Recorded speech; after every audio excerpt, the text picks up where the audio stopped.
बात है ना। इस चक्रों में ना लोंड पंड का मंदा का नींद उसको दिखा हम कितने है कैसे मंगल वाहन गुडरी मारता एक फोटो ले लो। ना लोगों को नहीं शांति से रहना चाहते हैं पुलिस वाले मार देंगे यहाँ से शांति से नहीं रहने नहीं, अगर गलत किया तो इतना भारत में भारी भरकम संविधान है क्या, कानून है, इतना धाराएं हैं, पुलिस के पास 511 था, इतना लगा दे तो उसको जो सजा देना तो दे देते, जान से मारने के क्या जरूरत है। एक पुलिस वाला का परिवार ऊपर पुलिस को विश्वास नहीं है तो हमारे ऊपर क्या पुलिस विश्वास करेगा यार। हम तो पुलिस को अच्छा मानते हैं, हम उनको विश्वास करते हैं। एक पुलिस वाला का परिवार ऊपर विश्वास नहीं है तो हमारा क्या विश्वास करेंगे।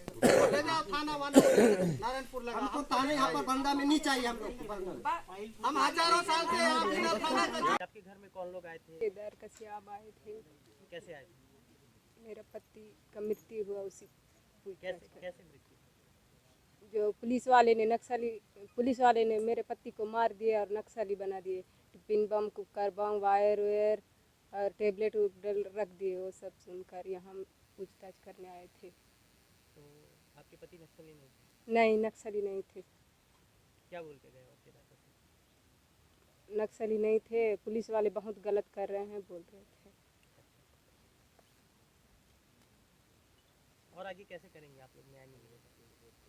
हम जो गलत हुआ है उसके लिए हम लोग लड़ेंगे। भारतीय जनता पार्टी ने इस अप्रिय और दुखद घटना के लिए हमारे भारतीय जनता पार्टी के प्रदेश के अध्यक्ष जी ने जैसे ही यह जानकारी में आया है और इस तरीके से एक जांच दल वास्तव में सच्चाई क्या है, क्योंकि इस तरह की घटनाएं और दिल को दहला देती हैं।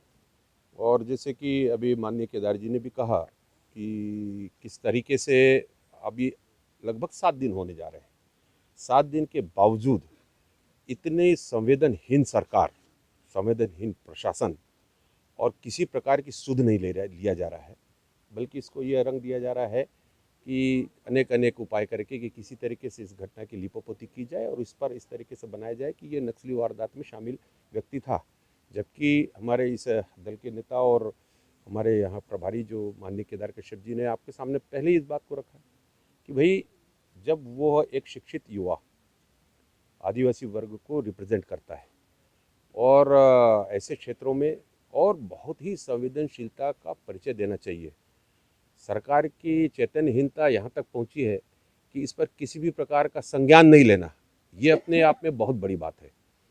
कम से कम कोई वरिष्ठ अधिकारी, पुलिस के कोई वरिष्ठ अधिकारी हो, सरकार के कोई नुमाइंदे हों, विभाग के मंत्री हों, मुख्यमंत्री तक का बयान इसमें अभी तक किसी प्रकार का नहीं आया है। ये किस बात की ओर इंगित करता है? क्या इस घटना की लिपापोती किए जाने के अंदेशे स्पष्ट प्रतीत होते हैं। हमारा ये मानना है कि जो कुछ भी यहाँ इनके परिवार के जनों से और गांव के अन्य लोग जो बैठे थे, इन्होंने अपना जो विषय रखा है और उस विषय को हम अपने जांच कमेटी के जो हमारे सभी आदरणीय सदस्य सभी हैं और विषय को संज्ञान में लेते हुए और इसकी एक जांच रिपोर्ट हमारे माननीय प्रदेश अध्यक्ष जी को शीघ्र हम सौंपने जा रहे हैं। भारतीय जनता पार्टी का ये मानना है कि इसमें और किसी भी प्रकार का, चाहे वो इन पीड़ित परिवार के साथ न्याय दिलाने में अगर ये सरकार अक्षम सिद्ध होगी, प्रशासन की तरफ से किसी प्रकार का इनिशिएटिव नहीं लिया जाएगा, तो निश्चित रूप से भारतीय जनता पार्टी इस पर एक बहुत बड़ा आंदोलन करेगी। हम सभी यहाँ पर आए हैं, हमारे प्रदेश के महामंत्री माननीय किरण देव जी हैं, माननीय हमारे विकास मरकाम जी हैं, माननीय राजाराम तोड़िम जी हैं, माननीय ब्रिजमोहन जी हैं, माननीय रुखसा सलाम जी हैं जो इस समिति में हैं।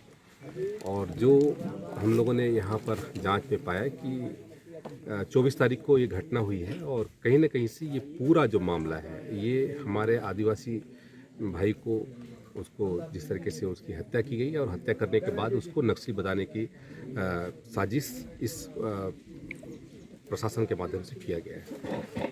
क्या कुछ तथ्य सामने आए हैं यहाँ आकर? परिजनों से आप लोगों ने परिजनों से मुलाकात की। परिजन तो इस बात से दुखी हैं, हलाकान है कि एक भाई जब डीआरजी में है, पुलिस में है, उसके बाद ये बस्तर फाइटर्स में इसने कहते हैं आवेदन किया हुआ है, नौकरी के लिए आवेदन लगाया हुआ है, लगातार प्रशिक्षण में जा रहा है।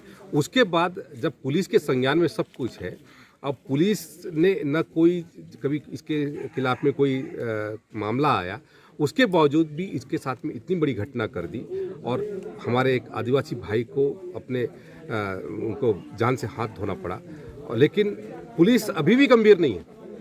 पुलिस चाहती है कि उसको नक्सली बताया जाए, तो ये बड़ा दुर्भाग्य है। और सबसे बड़ा दुर्भाग्य ये है कि आज भी इस पूरे मामले होने के बाद, आज 1 हफ्ता हो रहा है, 1 हफ्ता होने के बावजूद भी यहाँ पर उस परिजनों से मिलने एक भी व्यक्ति नहीं आया है। ना प्रशासन से कोई आया है, ना जनप्रतिनिधि कोई आया है। ये इस सरकार की सोच है। सरकार पूरी तरीके से संवेदनहीन हो चुकी है। इनकी संवेदन उसके साथ जो गए हुए 3 लोग आप लोग से नहीं मिल पाए, अभी नहीं मिल पाए हैं, लेकिन वो यहाँ पर आए थे। लेकिन आने वाले समय में वो उनसे हम मुलाकात करेंगे और हम यहाँ पर जो टीम अपन लोग आए हैं, इसका हम प्रतिवेदन यहाँ पर हमारे माननीय अध्यक्ष जी को सौंपेंगे। और उसके लिए अभी हम जिला प्रशासन से भी चर्चा करेंगे कि इस मामले को लेकर के तत्काल जांच करें और जो भी कहते हैं इस मामले में दोषी हैं, उन दोषियों के ऊपर कार्रवाई हो। यदि परिजनों को न्याय नहीं मिलता है तो इसके आगे क्या और किस प्रकार का कदम हमने कहा कि दोषियों के लिए ऊपर कार्रवाई हो, और दोषियों के ऊपर कार्रवाई नहीं होगी तो उसमें हम कड़े से कड़े जो वो होंगे हम कदम उठाएंगे और निचले स्तर पर जाकर के इस सिस्टम को हम लोगों तक पहुंचाएंगे और पुलिस प्रशासन को मजबूर करेंगे। 26 जनवरी के दृष्टिकोण से संभाग के अंतर्गत और खासतौर पर नारायणपुर जिला में जहाँ जहाँ संभावित नक्सल का मूवमेंट इलाका है, उस इलाके में पुलिस द्वारा सर्चिंग अभियान जारी किए गए थे। इस दौरान दिनांक 24 और 25 के दरमियानी रात में लगभग 1 बजे बरंडा के पास एक मुठभेड़ हुई थी। मुठभेड़ के पश्चात घटनास्थल से एक डेड बॉडी और एक बरमार बंदूक और अन्य सामग्री बरामद की गए थे। शुरुआती तौर पर उसके शिनाख्ती की गए थे। उसमें मानू नूरेटी करके गोटिया गांव के रहने वाला व्यक्ति के रूप में शिनाख्त हुआ। बाद में प्रकरण में और जांच पड़ताल करने के दौरान ये पाया गया इस व्यक्ति जो ग्राम गोटिया से लेकर बरंडा में शिफ्ट होकर उधर ही रहना है और उनके अन्य जो 3 साथी लोगों के साथ शिकार करने के लिए जंगल में 24 तारीख रात में घूमा है। उसी हिसाब से ये लोग शिकार करते करते जो घटनास्थल तक पहुंच गए थे। उस समय पुलिस और नक्सली के बीच में हुई क्रॉस फायर में किसी न किसी परिस्थिति में उन्हें गोली लग गई थी। उसके पश्चात उनका बाकी साथी लोग उन्हें छितर-बितर होकर गाँव चले गए थे। उसके बाद फिर डेड बॉडी रिकवर करने के बाद पोस्टमार्टम और अन्य पंचनामा कार्रवाई और अभी तक घटना में शामिल सभी लोग का बयान वाला दर्ज करने के बाद ये स्थिति स्पष्ट हो रहा है। ये साथी के साथ ये लोग शिकार करने के लिए जंगल में गए और बरमार बंदूक इन्हीं के थे। इसी से इन्होंने और इनके साथी लोग द्वारा जानवर मारने के, चिड़िया मारने के लिए लगातार फायरिंग भी की गई थी। इन सब तमाम परिस्थिति को देखकर हम लोग अपना गवाहों का बयान दर्ज किए गए थे।